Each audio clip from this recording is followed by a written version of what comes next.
Tama ito, mga bossing, sinasabi ni Attorney Guanzon.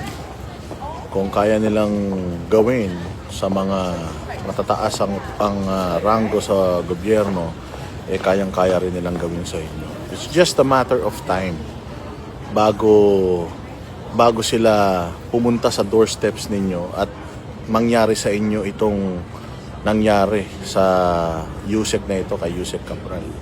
Hindi tayo naniniwala na na normal to at basta na lang niyang kinitilong kanyang buhay. Naniniwala tayo na she was pressured itong tao na to, that's why this happened. At meron pang isang Yusek din, or hindi, isang engineer na nagpakamatay na rin dahil sa pressure. So ganun ang gagawin nila, they will try to pressure you, and then kapag hindi nila kayo kayang i-pressure, idadami nila buong pamilya ninyo. So it's you or all of you. Ganun ang sistema dyan. Kaya ingat. At kung meron kayong nalalaman, ngayon pa lang ilabas nyo na. Hindi kayo makakatakas sa karma.